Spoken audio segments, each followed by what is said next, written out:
Many of us in the luxury community have been experiencing a lot of pretty intense issues with Instagram. I know I've done some previous videos. Welcome to the Sunshine Fashion channel. I am Jen, and I have a very exciting panel tonight. This is kind of the first time we're trying something like this.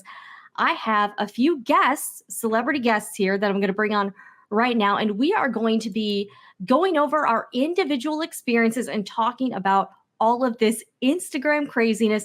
Welcome. We have May, Mrs. Leva, Cece from Girl Gone Luxe, and Jacob from, is it Javula Sec? Am I pronouncing that right? I'm not sure. Yeah, Javula Sec. Okay.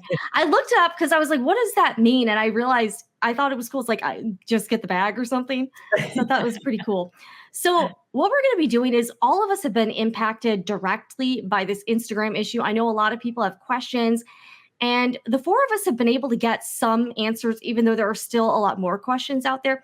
So the first thing I want to do is we're going to go around and have everyone kind of introduce themselves.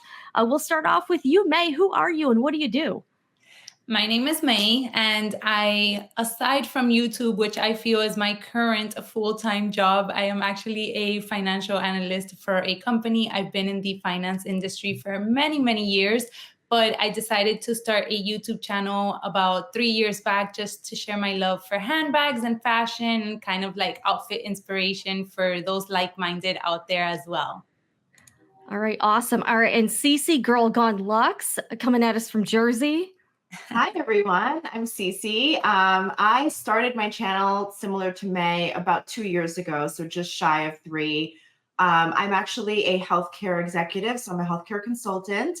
But I have a YouTube channel that I run as part of like my part-time, full-time gig.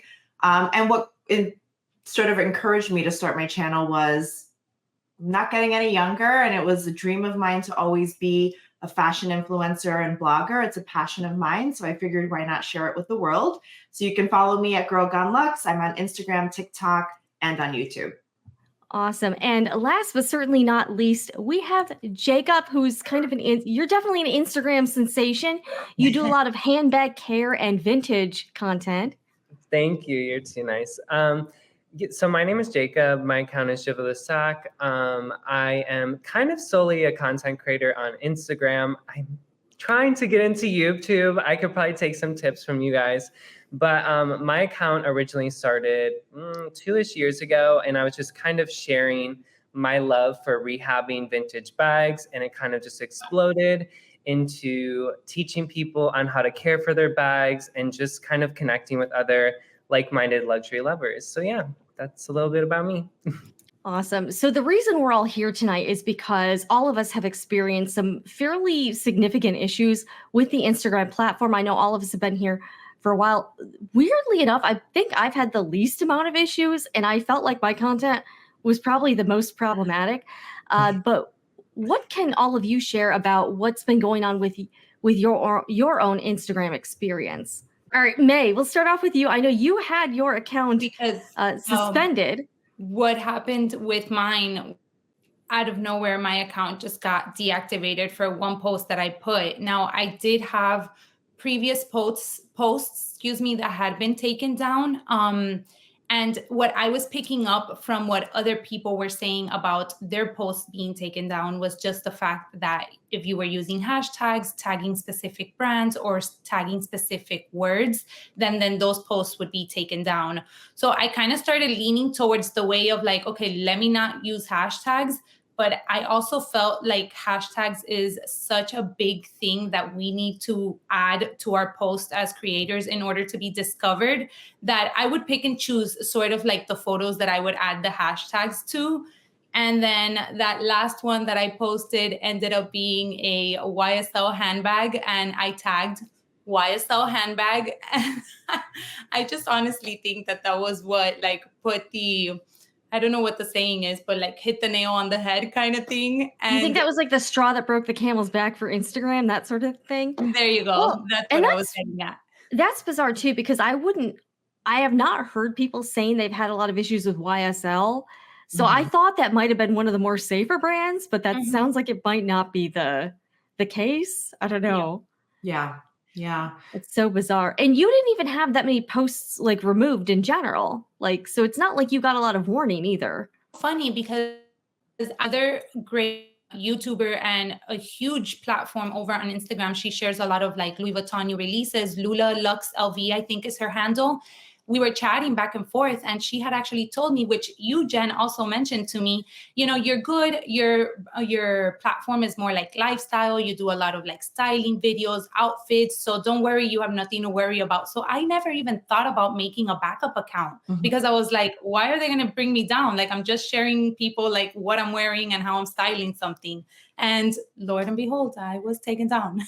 I've still been taken down. That's so crazy. So how long has it been since you lost your original account?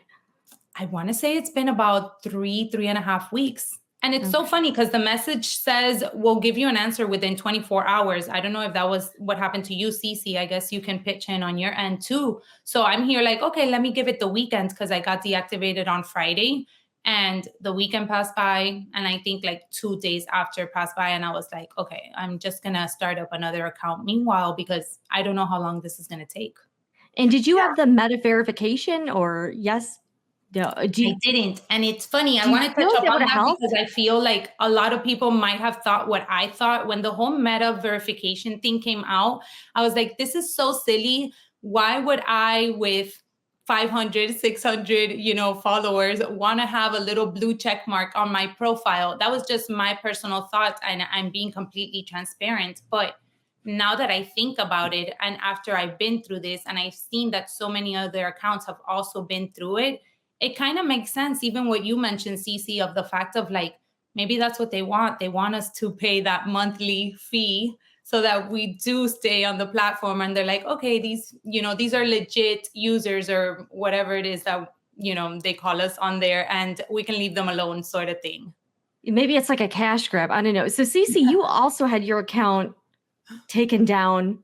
And so what happened with your account? Yeah, so my account was taken down sometime in November. At that time, I had been tagging, both on mentions as well as hashtags, multiple brands. As May mentioned, the goal being to promote growth and exposure, which we know that for some reason or another, Instagram tends to favor that algorithm. So it's all about getting your posts out there and getting them to be as visible as possible. And the impression I always had was, the more you tag, the better your chances. Well, I was wrong. My account was deactivated. At that time, I was likely posting brands like Chanel, Louis Vuitton, YSL, maybe some Celine, Gucci. Those are brands that I tend to gravitate towards and that are in my collection. So I tend to post more frequently. My account was deactivated. I immediately posted a ticket or submitted a case with the Meta team. And as May mentioned, the automatic response that's generated is you'll receive a response within, I think it's 24 to 48 hours. I've actually been trying to find my email thread history on it. But after some back and forth, after a couple of weeks, I kept emailing them. I contemplated going to corporate and writing directly to the corporate headquarters, pen to paper, your old school signature, certified mail, sending it that way. It didn't get to that, thankfully, but before that happened, I did finally get a response. I mean, I was following up daily. They had no reason or justification for deactivating my account. I can share, maybe later on, some of the verbiage that they included on reasons why they do deactivate certain posts or accounts. The only warning I had at that time, I was not meta verified, but I did have several posts taken down prior to my account being deactivated. Every time one of my posts was taken down, I submitted the appeal. I think you can instantly indicate like there's no reason I'm not violating any rules or regulations. And 9 out of 10 times they responded and allowed my post to go through. So they removed the post, and then 24 hours later, after appealing, they re-uploaded the post. So in my mind, I'm thinking, okay, everything's fine. I'm really not violating anything. And then surprise, my account gets deactivated. Do you have any idea why, like what the reason was behind the takedown? I think the only reason that I attribute it towards is simply tagging and including as many hashtags as I did. At that point, I was maximizing the amount of mentions and hashtags in my posts.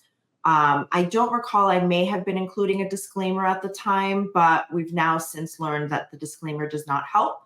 So now I'm very cautious about what hashtags I use. I don't tag any brands unless it's Target.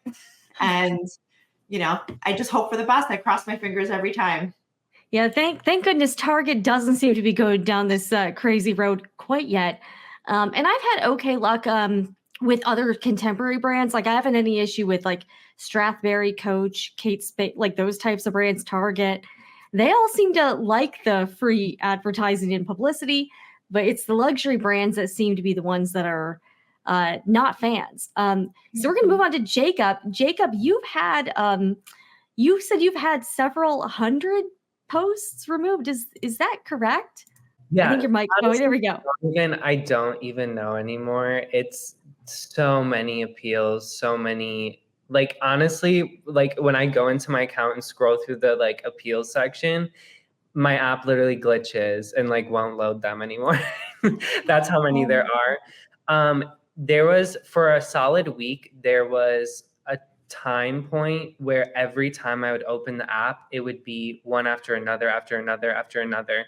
And like Cece said, every time I would submit an appeal, within a few minutes, they would put it back up, or sometimes it would take up to 24 hours. And it was just kind of this weird, freaky feeling of like, you know, like I could lose my account at any second and I don't know why. So I actually signed up for Meta Verified, and then I reached out to an agent and I kind of said like, hey, this is what's going on. I'm not breaking any of the rules unless if there's something I'm not aware of. You know, I like feel like the AI is attacking my account because really it was. I would appeal, they would put it back up, and then literally 30 minutes later, it would be the same post would be taken down again. Or I'd have up to like, I think one day I literally honestly just like started crying because it was so overwhelming. I had like 10 posts taken down within 5 minutes. And then I like appealed them all. And then they put them back up within an hour. And then the same posts were taken down again.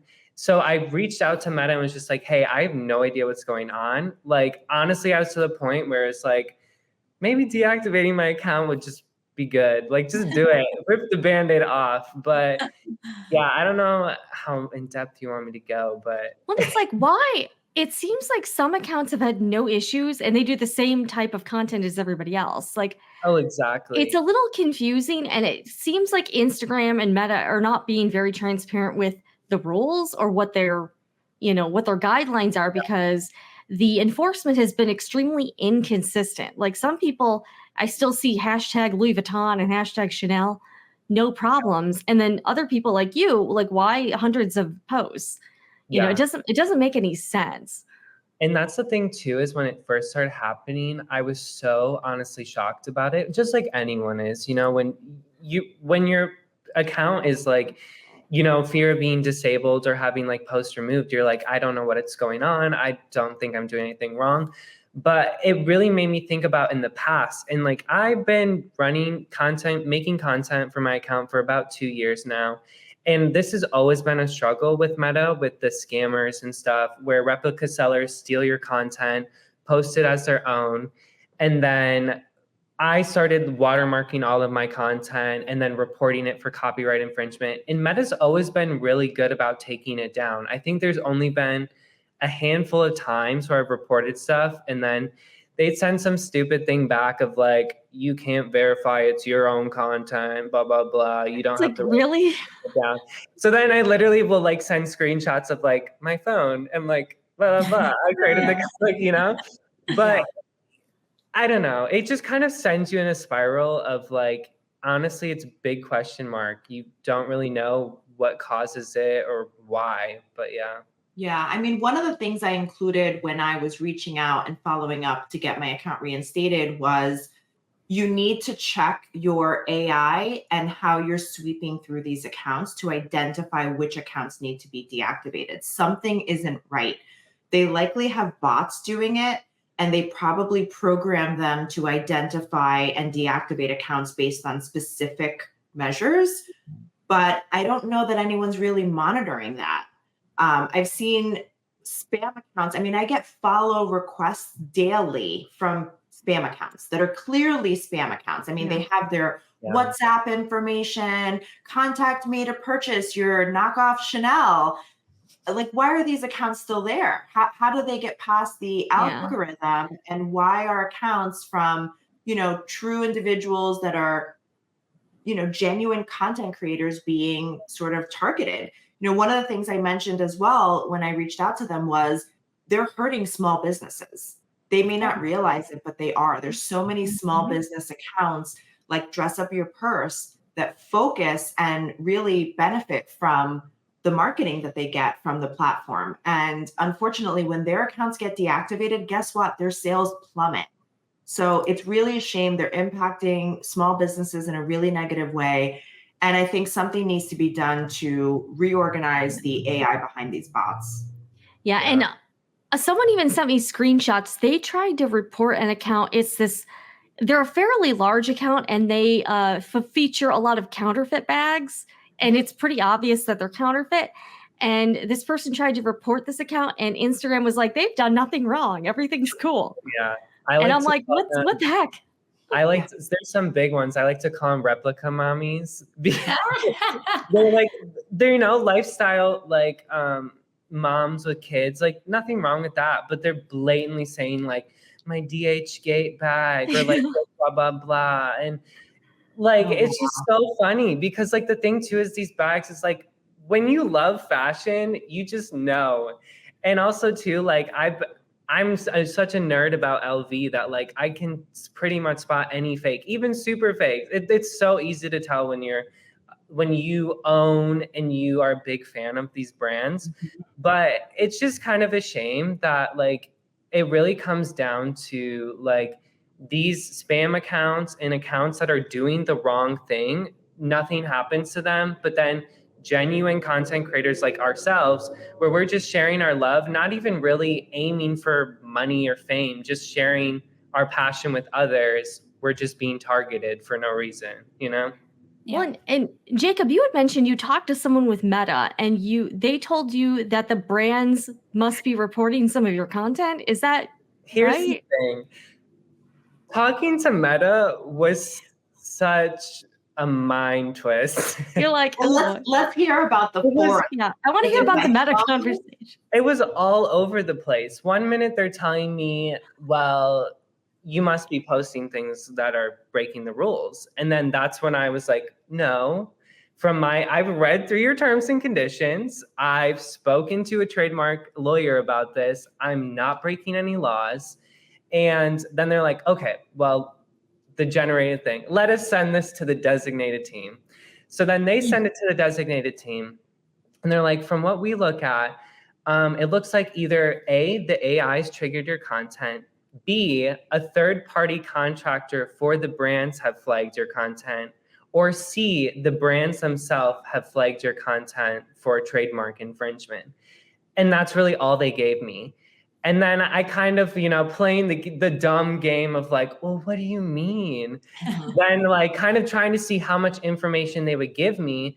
It was like, well, yeah, I can see like kind of the AI triggered certain posts, but then there's other posts out there. Like I made one that was kind of the start of it all. Was I made a post about common Louis Vuitton defects, canvas glazing. Ooh. I'm a handbag care nerd. So like all these things, I love to educate other people. So one of my biggest things that I like to tell people that are other Louis Vuitton lovers is like Louis Vuitton bags with folded canvas corners. Ooh, it's the worst thing. Yeah. Like just don't buy it because it's always gonna crack. It's always gonna break. Yeah. So like making common things of like the Palm Springs Mini having its zipper thing, all that was the post that got flagged. And they kind of alluded to that the third party contractor for their trademark lawyer team flagged that post. But they were not descriptive of like, yes, this happened or no, this happened. It was just very a blank statement of this could be the reason why, So to this day, I don't know. It could be all suspicion of they did, they didn't. I don't know. To me, that's like they're giving you the answer without giving you the answer. They don't know. They don't have the answer. Therefore, they can't give you a clear response because a person wasn't involved in the decision. It was probably a bot. They're not sure about which of these triggers prompted the bot, and nobody's bothering to look into it.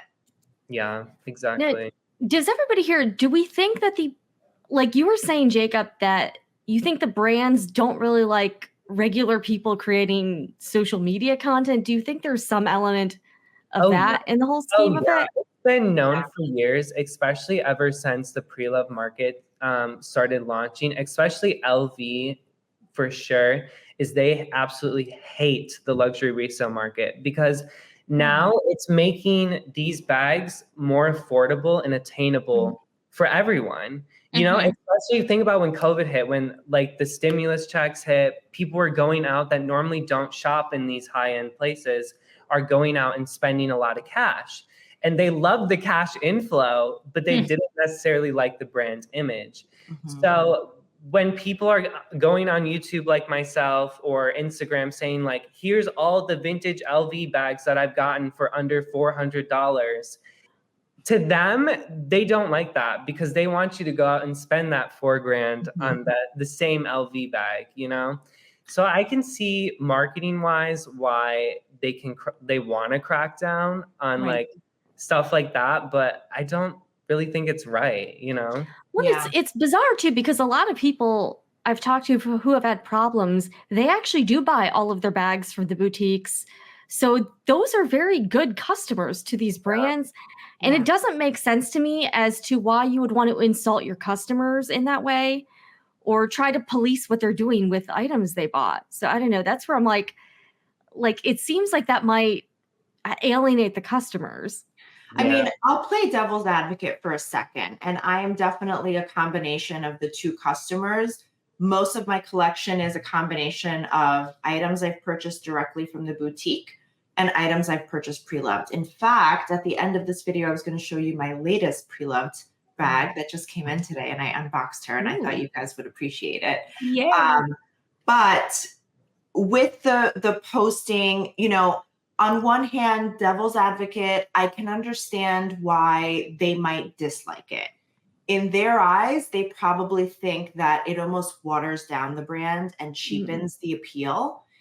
If everyone is posting about it and showcasing, oh, look at the bags I have, look at this bag and how I'm styling it.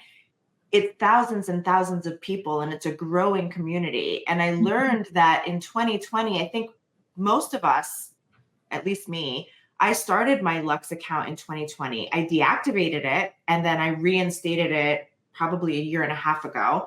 I chickened out at first, so truth be told. But 2020 was the year that everyone felt like, you know what? This is something I've always wanted to do. It's now or never. Life isn't getting any better. Life isn't getting any easier. If there's something you're passionate about, go after it. That's certainly what inspired me to start my account. But on the other hand, I can understand they're probably seeing a surplus of that during COVID. People are, as Jacob mentioned, getting their surplus checks, going out and buying, whether it's at the boutique or pre-loved, posting. The brands probably feel like, you know what, this kind of cheapens our look. I will be honest with you, I don't shop at Louis Vuitton anymore. And one of the reasons is, I mean, one I've been banned, and we'll talk a little bit about that too. But the other reason is some of the image that I get from the brand.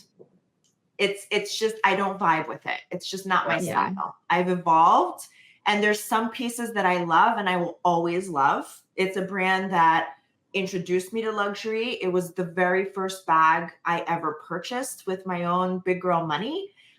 It was the first luxe item that my mom, rest her soul, she's now passed, but she handed it down to me and we still have it in our family. So it's a very near and dear brand. Don't get me wrong, but I won't shop there anymore.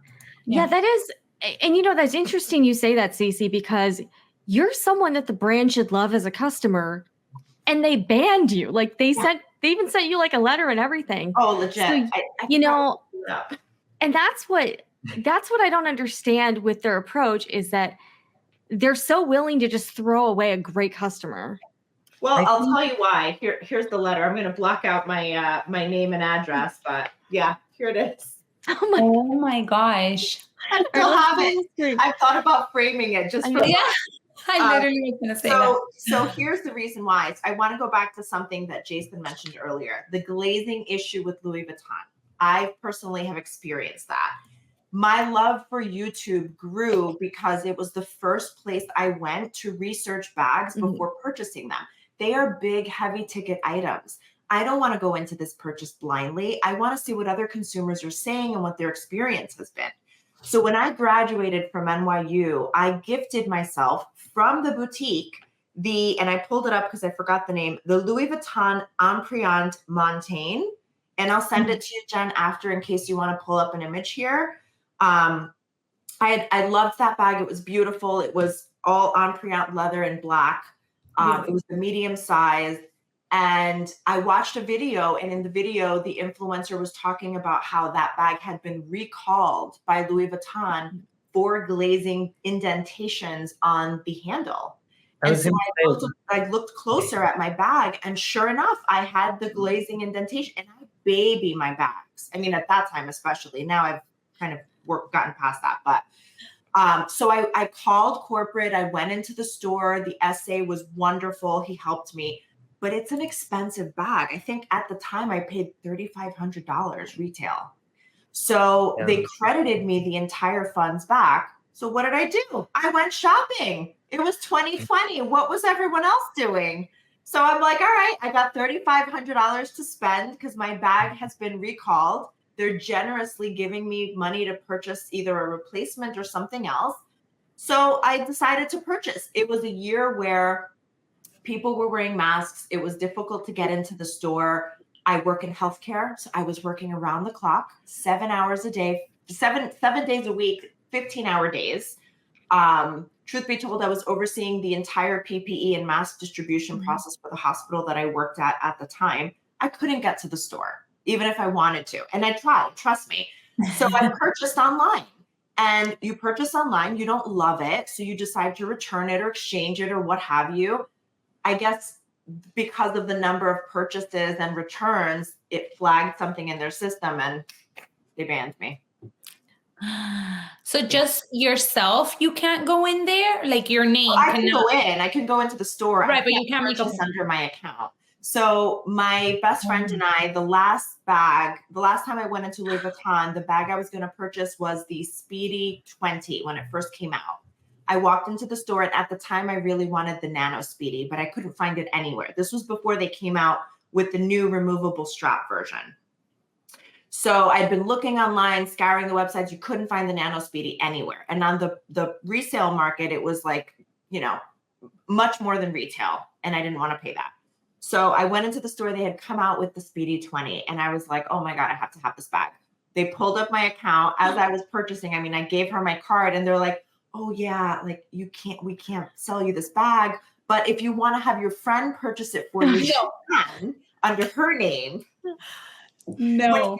We did, but then I was able to get the Nano Speedy. I looked on the pre-loved site and that was the one I really wanted. So I returned the Speedy 20 and I kept the Nano. Oh no, get your friend banned too? No. She's fine. She's fine. No. I was going to say, that's interesting because I've heard other stories too, where it's like once they see that on your account, they treat you like the plague, where it's like, no. They kind of like try to show you out of the store and yeah. the essays kind of like treat you like you're some disease. Right. I mean, thankfully I didn't get that sense. I think because I've done all my purchases through that store. And when I went through that COVID Montaigne issue, my essay was in that store. They handled it very nicely. They didn't make it a big deal. They were kind of like, we're very sorry. Oh my like God. there's nothing we can, I'm like, can I talk to a manager? They're like, you have to call corporate. I'm like, all right. Like, can you imagine other brands though doing that to customers? Like, can you imagine Apple banning customers? Well, or here's saying the you can't thing. purchase Here's the stuff? thing that's Like, that's funny. just crazy. Hermes is the complete opposite. Yeah. Hermes wants you to spend nice. in order to give you the quota bag. So it's like you're comparing two brands. It's apples to oranges. Yeah. Louis Vuitton is limiting, I suspect, because of resale. And Hermes is like, buy all the stuff. Buy everything. Buy we don't have a everything. limit. You want a jacket? Get a jacket. But isn't that funny to think about how like when was that? They went really, really hard for like a good year and a half. And like here's the thing about LV that I think is so funny is I feel like they're constantly like putting their foot in their mouth with things because they start things and then they're like bad publicity from their customers and then they change it. Like think about the Neverfull when the rumor was they were going to pull all those off the website. Then everyone was up in roar like, yo, what are you doing? And now it's the same thing of like, that was my first purchase. Yeah. And I would say the same thing as you, Cece. Like I loved LV, just the shopping experience, going in, like that whole like bougie experience. And like I've had so many just interactions with essays and stuff over the years that have rubs me the wrong way that it's like if I buy something, it's like on vacation or online. Like I just don't even want to go to the boutique anymore because it's just like I hate to say it, but some of these essays, like their attitudes are so poor or they blankly just don't know anything about the brand, which is really weird to me, like walking in. Like for example, I took in my vintage Speedy HL to have like the thing replaced. And the essay told me, she was like, I don't think we can accept this. And I was like, oh, why?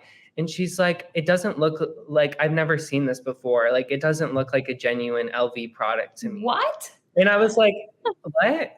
Like, I was like, yeah. So I was like, I'm usually the one for not confrontation, but I was like, I've had this authenticated. I've had this for a year. Like, no. And luckily the manager overheard the confrontation and she was like, yeah. Like, no.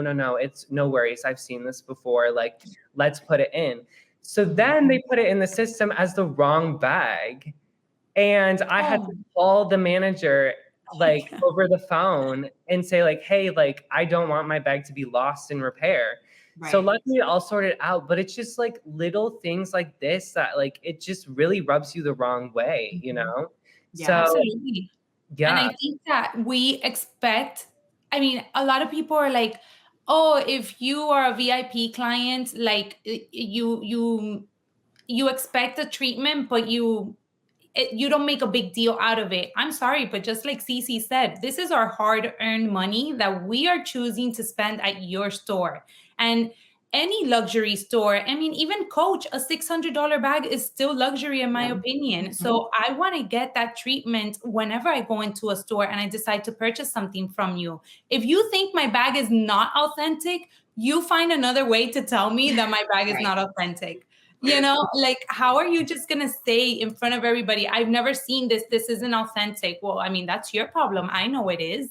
You don't have to put my business out there. Show me your authenticator. Get him from the back. Yeah, I want him to tell me it's not real. Well, that's the thing though, is LV policy is they're not allowed to say anything. So they'll say trigger words like, I've never seen this before, or this just doesn't look like LV original quality, or like other things like that. So like I've heard all the stories. So when she started saying it, I was like, ooh, those words are coming out.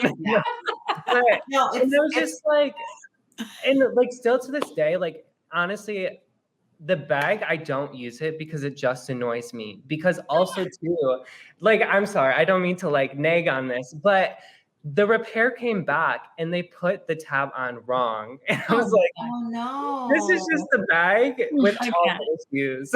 Oh no. But yeah. So, you know, for the record, I've ordered a couple of Dooney and Burke bags lately and they've had absolutely zero issues. They are beautiful. Yeah, absolutely zero issues. I paid like under $200. Like, what is going on here? Like, if you're paying like $3,000 for a bag, also some of the well, do you also think part of it is that brands like LV don't want anyone speaking critically of the brand? Like you were saying, Jacob, you pointed out some of the common defects. Like in CC, you said you saw a video about the glazing issue. It seems like they don't really want us talking amongst ourselves about any problems, maybe? I don't know. No, I would say so too, because when I was doing my own research on it, you can see all the lawsuits and like LV kind of is known for this. Like, if you say something they don't like, they come after you. And there's been so many lawsuits over the years of just kind of foolish little things. But yeah, I don't really know why, because it's like free publicity for them. I know we kind of talked about it earlier of kind of diluting the brand's image, but yeah, I don't know. It's really weird to me, but Yeah. Yeah. Well, and Jacob, I got to ask you, you actually got in touch with a trademark attorney and you were able to ask him some questions. So spill the tea. Like, what did he say? What do Yeah, you think about all this craziness? so the lawyer I talked to was pretty straightforward of just like, hey, like, you know, this is because, you know, it was kind of a friend of a friend of a friend situation. Out of desperation, I was like, hey, please help me. Because another too is, before I reached out to them, I reached out to an actual content creator lawyer, and they wanted to charge me like $2,000 for a 30-minute consultation. And then it was going to be a prorated thing of like $1,500 per hour. And I was like, I'm sorry, I love my content, but that like, by the end of it, I can't fathom spending 10 grand to like, what, you then to tell me, yeah, Meta's a big question mark. Yeah. You know, it just seemed Right. crazy to me. So I reached out to this person through some connections I had, and they basically told me that it's really hard with social media because there's so many loopholes. And because Meta's platform is considered like just a blanket content publishing site, like they don't authorize, or like they're kind of just there to moderate the content, in a sense of they don't like publicly like create their own content. I don't really know how they phrased it, but they basically said, because I was the one telling everyone in the community, which I still feel so bad for doing this, is the disclaimer, you know, watermark all your content, put the disclaimer saying you're not associated to the trademark and stuff like that.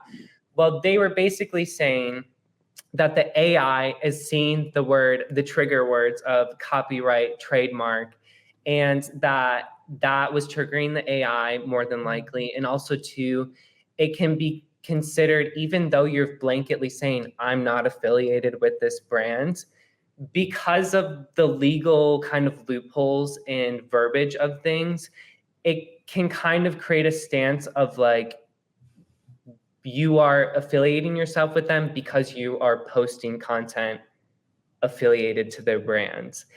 It's very complicated, but basically they told me, get rid of the disclaimer, stop tagging brands, and kind of, when you formulate your content, make it more real life so that it's harder to like look like you're selling something.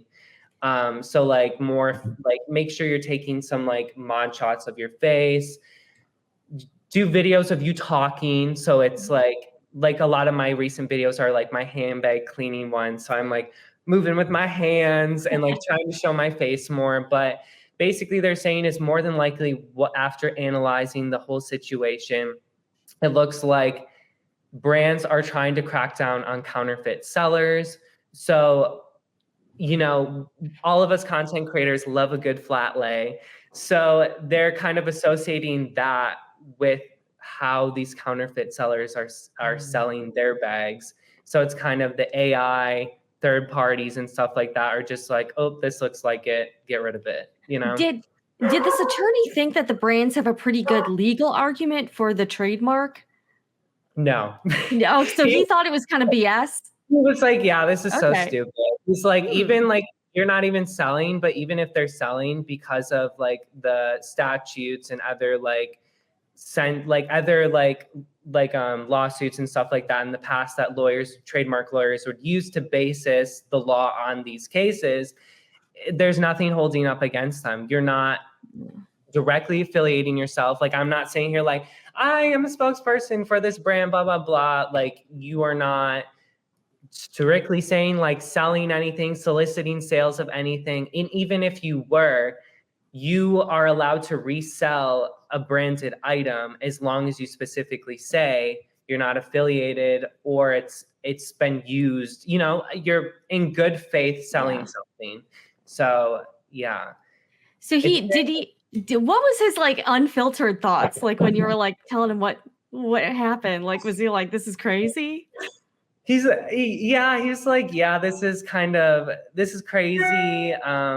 He blankly told me, he's like, I'm not surprised, because with social media exploding, everyone is trying to sue everyone for kind of maintaining their brand's image. And because how relaxed content creation has become on the social space, like think about copyright for making our own content. It's so easy for like someone to just take a video recording of something, stitch it into their own video, and not even like credit someone at all. So I feel like because content creation has become so widely popular, it's really hard to police and regulate these kinds of things. So brands are kind of just like the ironclad of like, go, like trying to do whatever they can to control the narrative of the situation. So yeah.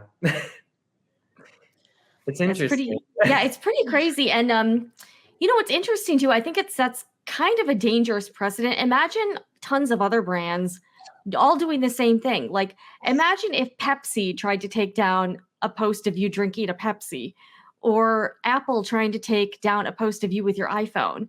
Like imagine if every single brand did that, there would be no content left on social media basically. So that's why I find it odd that all the designer brands are going this route, because, you know, and a lot of people in this community are now afraid to post anything because they don't want to get their account removed and they don't want to get their post taken down. But it sucks because a lot of us have put so much time into the content creation, and then to have it ripped away is, you know, it could be kind of traumatic. Yeah. Especially when you spend so much time building, because it's so much more than just creating a following. You know, a lot of us, especially in the Lux community, as when you start to connect, they're friends, you know? There's people you don't even know, like we were talking about before, of like, you've never seen their face, but you get to know them, you get to know their style, their personalities, what they kind of resemble, what they stand for. And especially too, like for me, I love helping people. So a lot of my like 90% of my content is educational based. So for me, it's really hard when I just want to connect with people, share my love, and teach people, and then to have my platform possibly ripped away. It's traumatizing, you know, it's sad. Yeah. Well, you raised a good point earlier, and I don't mean to interrupt, but brands don't like it when you're posting pre-loved items because you're getting it for a fraction of the cost of retail, and they actually want you to go into the store and spend your hard-earned money.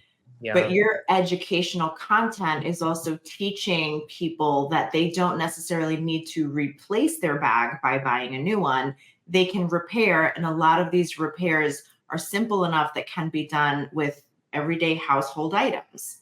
Yeah. So I really value your content, and I'm sure that that's one of the many reasons and things that your followers value about you as well. But I can see why the brands might not like that. You're discouraging people from buying.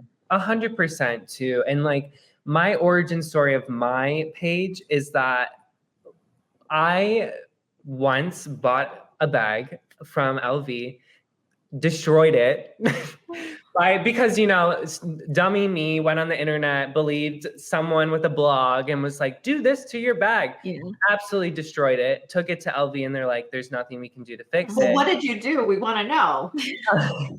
So magic erasers. And that's why I'm saying this, never use magic erasers on your bag, because it wait, you tried to use it on the interior?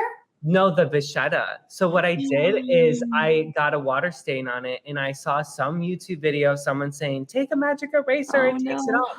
Well, magic erasers, the chemicals, it's literally like using sandpaper on your bag. So yeah, it takes the watermark away, but because you're ripping everything away. Yeah. So I destroyed a bag, and from there, that's where I like started scouring the internet of like, okay, what is leather? How do you properly take care of it? Then that's where it spawned into, wow, there's so many different kinds of leather. There's so many different aspects to luxury, construction, sewing, all that. So it kind of, my education just kind of grew as I self-taught myself, connecting with other leather specialists and stuff. But yeah, now like my content is solely focused on helping other people learn how to take care of their bags, buy pre-loved.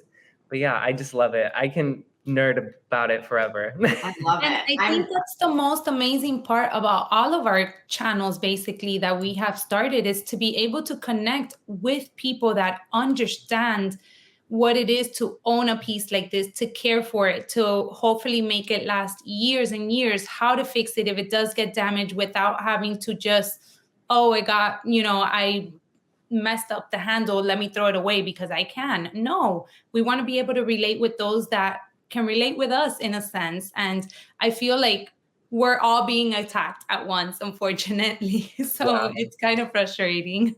It back to the general census of like why brands don't like it, because they want to portray that supreme ideology of like you need to be a billionaire to own all these nice things, and it's almost that bratty mentality of destroy your handbag, throw it in the trash, buy a new one. That's what they want, because they're not in the business to create beautiful things. They're in the business to sell beautiful things. So they just want your money.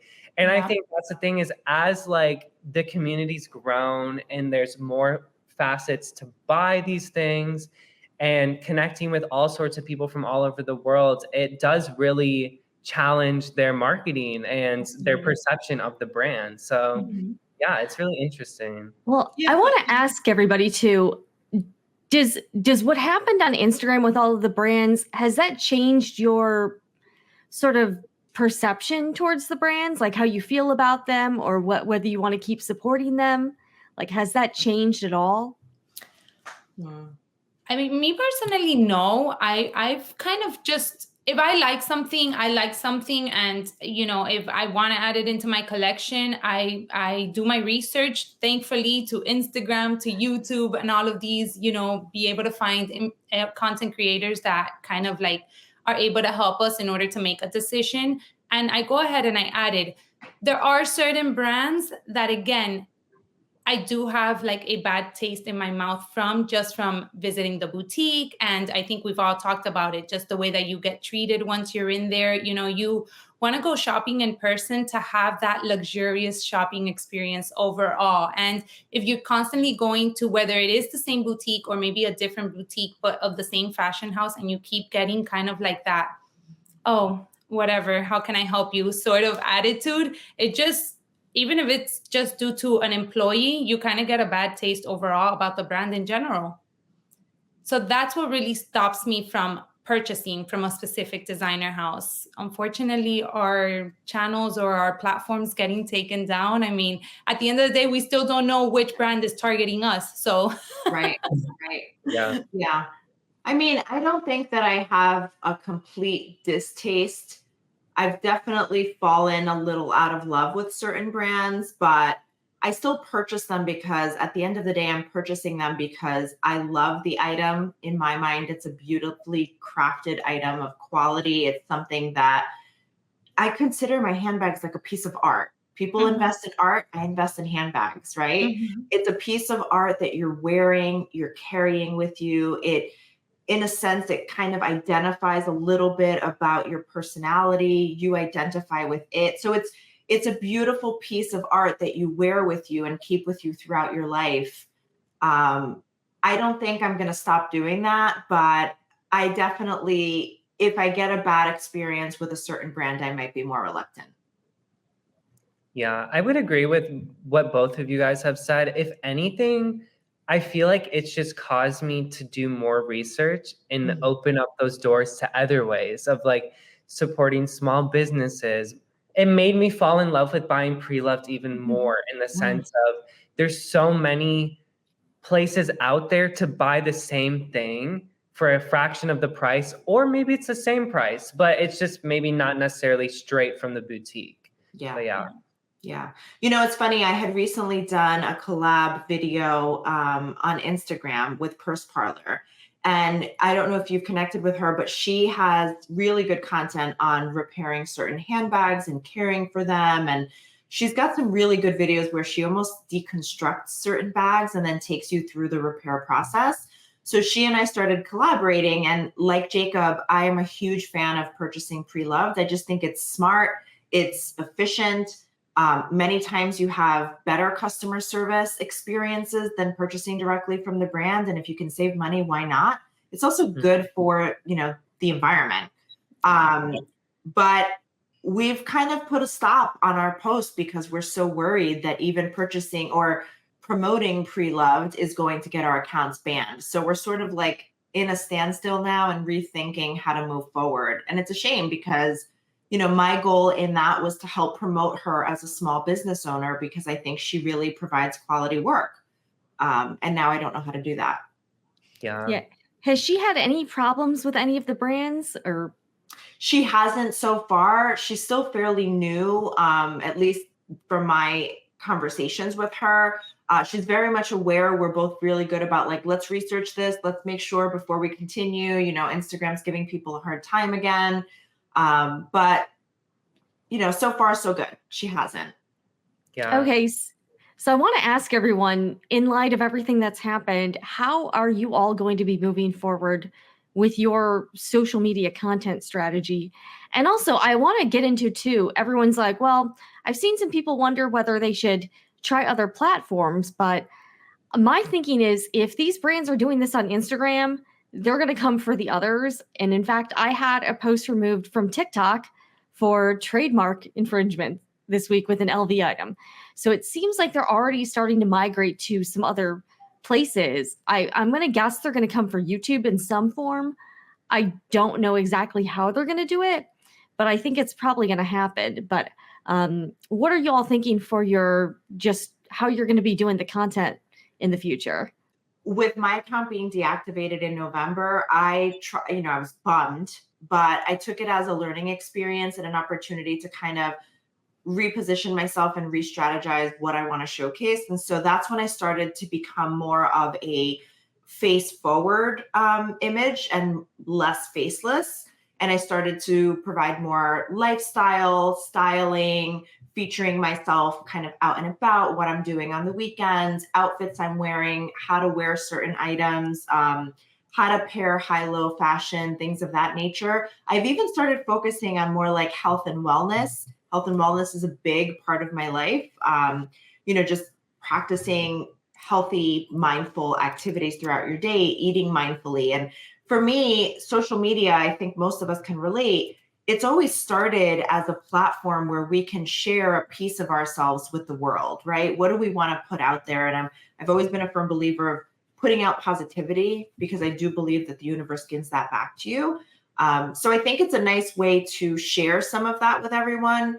I definitely want to be a little more cautious about focusing just on the handbag. I know I've got a couple handbag items there, but just trying to incorporate more of the other stuff I mentioned. Awesome. All right. What about you, May? What are you going to be doing with your content? I think the main change that I went towards, especially after getting my account deactivated, as I said, it's probably been about 3 weeks.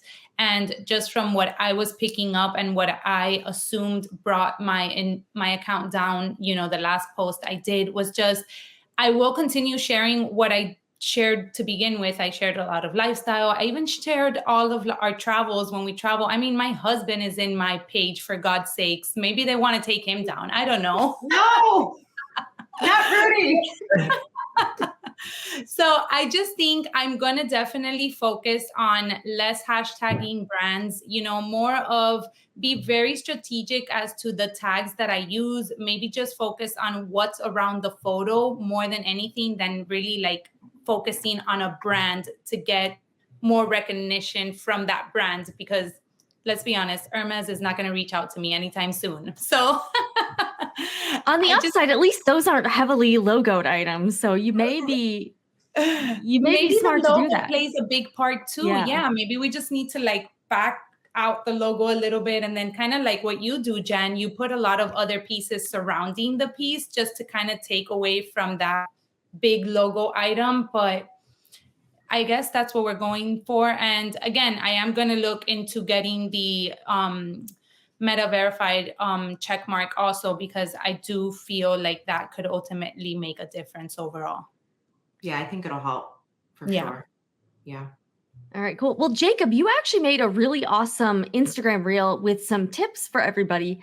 And what have you changed since all of the kind of like Instagram gate stuff? Yeah, so I've really been doing what May's been doing, is the sense of like, before, branded hashtags were my main thing. And I started kind of diversifying. When I went through all this stuff and I deleted like hundreds of posts of my old posts, I really sat back and was like, okay, if I had to restart a whole page, what would I want to focus on? And the core of my page is handbag care as well as vintage, because those are my two passions. So I think what I've really been trying to do lately is really focus on that vintage aspect. And a lot of, unfortunately, the posts that I've had to delete were some of my really old like posts on cleaning and handbag care advice. I mean, some of them were kind of bad. So like, I'm using this as an opportunity to remake and kind of challenge myself into like, what's something I don't know that I could teach myself and then educate others. So I'm kind of like taking the bad and turning it into something good. And yeah, I don't know. I'm just kind of rolling with it and seeing what happens. I can't believe you've had, and here's the weird, like you had hundreds of posts from, like, why hundreds? Like, I don't even, and then I don't other know. people have no issues. It's just really bizarre. So bizarre. Like, I can't even tell you. There was like one day where it was literally every 30 minutes, it was like, you had 5 posts removed. You had this post removed. You had this post removed. And it was crazy. And then another thing too is then when I started hearing other people's feedback of, well, remove the hashtags, remove the disclaimer, all of that, I went into all my old posts, deleted all that, and then those same posts that I edited, because they were considered new posts when I republished the edits, were flagged and taken down again. So it's kind of like you couldn't win either way. So that's where I kind of just decided I'm just going to delete all these posts myself and just restart fresh, you know? Let me do the work for you, Meta. Oh, 100%. I was like, I'm going to deactivate myself. So do we think this is going to get better or worse? What does everybody think? I don't know, to be honest. To be honest, I feel like every day when I log in, and maybe Cece, you can help me with this and it'll go away, but every day that I log in, I'm like, oh my God, is my page going to load? And after this last thing with Facebook and Instagram that happened the last couple of days, I was like, I'm just going to close the app. I don't even want to know what's going on, what's happening. I'm going to give it a couple of hours and try again later, because I was like, if they are trying to take me down again, I think I'm done. Well, what's happening now when you log in?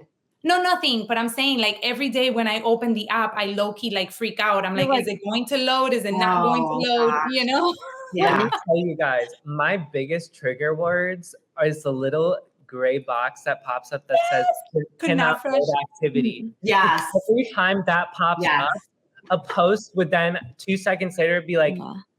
we deactivated this post.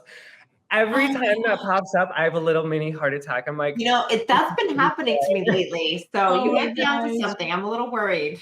but yeah, with Oh. that most recent Meta outage, I thought it was the day. I was like, this could It's be time.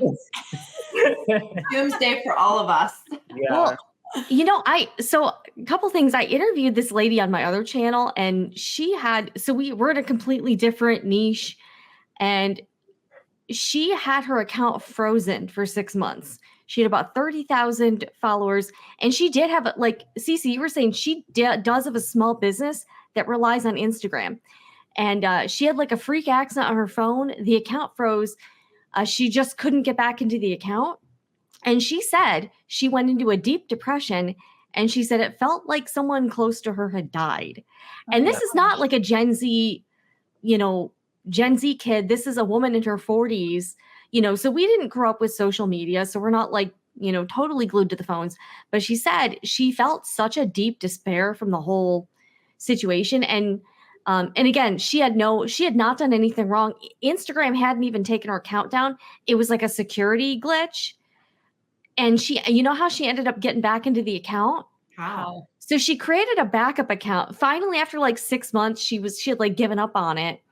And she created like a second account. And then one of her old followers saw the new account and said, "Hey, my husband works at Meta and he can help you." And literally it took like 5 minutes and this guy got her back in. Oh And my so gosh. so even like that's the thing that frustrates me is that they could fix this easy. Like they It's could the fix bots. this. I'm telling you, it's the Yeah. bots. It's the bots. And they honestly need to come up with a better system for us to be able to get a hold of somebody if we need any sort of help. I very, very briefly wanted to touch up on the email that I got, which I know you sent me your thread too, Cece, when everything happened. But when it said that my account had been deactivated, I right away got an email from Instagram. And after that, I got an email from Instagram, but like my first email Instagram was with a capital I, and the second email Instagram was all lowercase. So I was super confused. I was like, is this real? Is it not real? And then when I answered to the email with all lowercase, they then wrote back to me and they said, and Jen, I'll send you all of this so you can have it and you can pop it up. They said that my account was officially deactivated because I wasn't following the guidelines.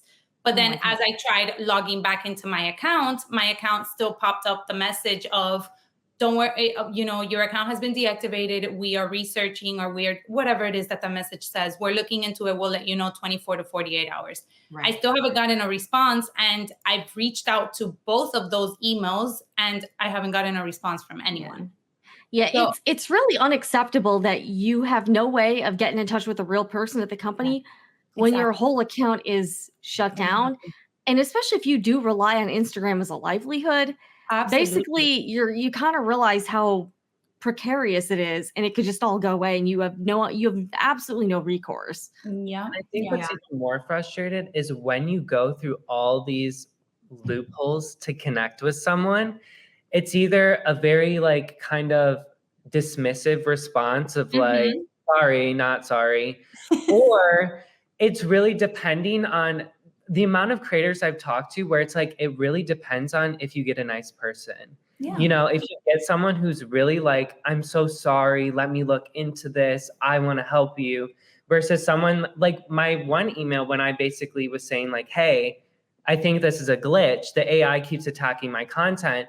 The email I got back was very in the sense of like, well, you must be doing something wrong. So just submit an appeal. And if you're doing something right, then we'll reinstate it.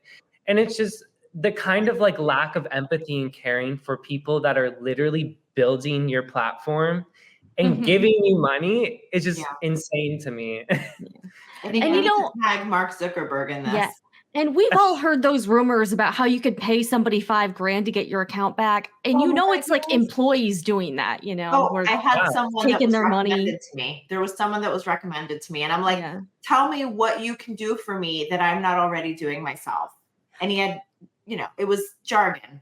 Yeah, I said, I'm not paying you for this. I'm not surprised, though. Like, I would not be surprised in the least. Yeah, because I feel like it's probably employees doing that, like under the table, is like like on the side kind of thing. Because they were doing that at Twitter with, they had been doing that at Twitter with the verification. So basically, you could pay someone a few $1,000s and they would give you the check mark. Really? So that's like, that was like a thing. It's not happening anymore since now it's like $8 a month or something. But I'm sure that's probably happened with Instagram. Like I've just heard so many stories about, how basically you can pay somebody, $10,000 or $5,000, you get your account back or get verified. And that was definitely all the chaos and dysfunction though, that it would be so easy for some disgruntled employee that, is like unhappy and just like, why not? Honestly, why not? Yeah, they might think like, I don't get paid enough. I'll take the $10,000. And, because if you're the guy at Meta that can reinstate the accounts, right. Then, would you accept, it'd be if you're talking about somebody that like the lady that you were just talking with 30,000 subscribers or followers, I'm sorry. I mean, she can be making a nice chunk of money on a monthly basis, that can hold her house together. And then here just goes Instagram and it's like, oh, you know Yeah. what? I don't like your pretty purse. Let me deactivate you. Yeah. And it's I'm like, telling you, it's like that saying, don't put all your eggs into one basket. yeah. And when you think about it too, we're all like adults, and I imagine all of us didn't grow, like, we're probably not in the generation that like grew up glued to screens. But Mhm. imagine if you're a 14-year-old girl and your account is, like, you're probably going to Yeah. be in a much traumatic place than we, you know what I mean? Like, Yeah. if you're a Yeah, teenage totally. girl, your whole life is Instagram, literally. So, Totally. like, if a 40-year-old woman feels deeply depressed about her Instagram account being frozen, if you're a teenager and Mhm. you lose your account, it would probably be like 10 times worse. So I was kind of thinking Yeah. about that because again, we're in the I'm in the generation where social media is still like, kind of a new thing. I know, Yeah. but I agree. don't, and I'm kind of glad I didn't grow up with that, because you see these younger people and they literally can't live without Instagram or like TikTok. Mhm. Yeah. Yeah. Very true. Very, very And true. here's a platform that could just, deactivate your account at any point in time. Yeah. Yeah. But I think even us as adults that didn't grow up with social media, look at the effects it's had on each of us Yeah. when our accounts or posts were taken down, or, Jacob and like his heart sinking every time he logs in or he gets that gray pop up. Now I'm worried because I get the gray pop up. May, whenever she logs back into her account. But May, if it helps, I got the same message every time I would log back in. It would Okay. say like, we're still researching, blah, blah, blah. But Yeah. I guarantee it's going to come back. And I think, but also too with us, it's I like, know. it's not even just the like account. For me, it's more of like all of these wonderful people that I have connections with that I don't have anywhere else. The Like the connection. amount of people that like I've never met before, and they'll just DM me and be like, hey, I just bought this bag. It made me think of you. I wanted to show you. Like those cute little moments are truly what makes my account for me. It like gives me purpose in the sense of like validating what I'm doing is helping other people and I'm connecting with others. So I think that was kind of the thing of like, it's really grieving those friendships, the possible Yeah. loss of friendships. Yeah. Now, you can make another account, but Mhm. it's not the same. It's not. Absolutely. I agree. And I think that right away, and I mean, Cece can speak for this. I emailed her and I'm like, hi, it's May. And thanks to, it was actually through YouTube because she has her information there. And afterwards, I'm like, here's my number. Text me if you want to. You realize that there's like a certain like group of people that you're like, oh, even if my account was down, I kind of wish I would have kept in contact with these people, because you do start growing real friendships with people that genuinely you can connect with on not only luxury handbags and, fun little outfits, but even outside of that as well. And that's always nice because that doesn't happen with your close circle, which you have on the day to day, Very so true. that's nice. Well, it's also nice, like the thing too about the luxury community is I feel like, I don't know about you guys, but a lot of times my family and friends don't get it. They're like, No, they "It's don't. just bad. What are you talking about? Like, Why would you spend so much money? You could go on vacation with that. You don't want to know my mom's, when she found out I got a Birkin, she was like, wait a minute. How much does that bag really cost? Because I went online and she was like freaking out. Don't trust the internet. I need to explain to you how it works. Tell her you got a deal. It was pre-loved. It was on sale. Jacob found it for me. Yeah, possibly. You got to hook up at Hermes. You have close to you on the day-to-day, I feel like they can't relate. And I honestly think that that's why most of us opened these platforms and have these channels, just so that we can really talk about, like openly and happy about something that we really enjoy. Because for the most part, I don't know, but like around the people that I know, I feel like I have to tiptoe. Like, oh my God, don't ask me where my bag is from. Or, oh my God, don't ask me what I'm wearing. Because God forbid I tell you that I paid $500 for sunglasses, Or yeah, it's that's so awkward of like, you don't want to like play dumb because it's like, but it's also at the same time, it's your passion. So you want to be able to openly talk about it. And I Absolutely. think that's just the thing of like the fashion industry is one of the most scrutinized industries where it's constantly the beauty image or whatever, like a man with a bag. Right. You know, I Exactly. love a man with a bag. it's just so taboo for a lot of different things, whether it be money, beauty standards, whatever, that it's really nice to be able to be yourself with other Absolutely. people that just love and accept you for who you are.